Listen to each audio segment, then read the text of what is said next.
I want to now bring in NewsNation travel editor Peter Greenberg. Peter, good morning to you. You and I have talked a lot of times over the last month about it's never one thing that goes wrong. It's a concert of them.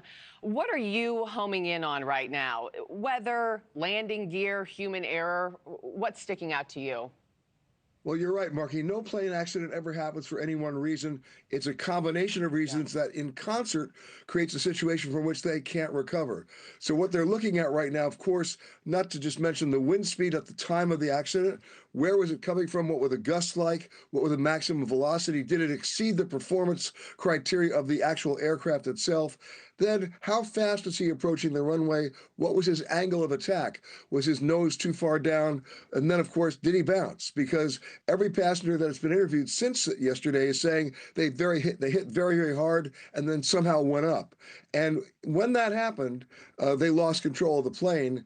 And what was miraculous about this is the wing did hit and break off. You see that in the shots. There's no wing left on that plane. But the most amazing thing was it became inverted on an even level, and the plane didn't break up and there was no significant post-crash fire.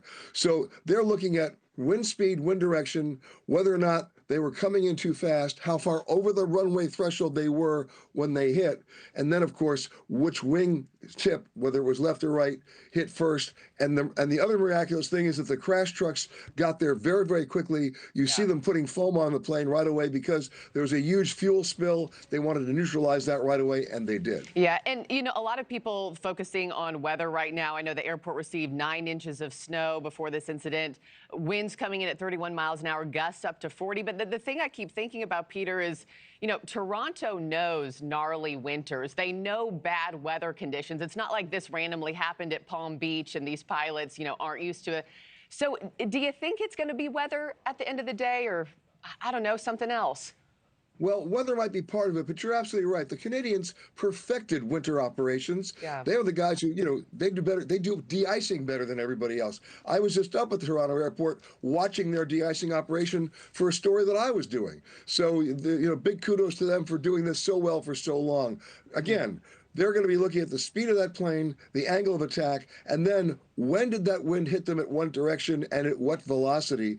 And that's when they lost control of the plane. There's a very good reason here to be very hopeful in the investigation, simply because this is a situation where you have 80 eyewitnesses on the ground, just in the plane. Yeah. You have the CVR going to be recovered. That's the cockpit voice recorder. Hopefully the flight data recorder in the tail, but as you can see, that tail was smashed in and when the plane became inverted. But either way, you're going to be able to do a second-by-second timeline of events leading up to and including the actual incident. They're going to know relatively soon not only what happened, but why. The other thing, a lot of aviation experts, a lot of people coming forward calling it a miracle that everybody survived, but it's also decades of engineering, right? You know, I was listening to something, Peter, everyone loves to complain about the seats on board, how uncomfortable they are.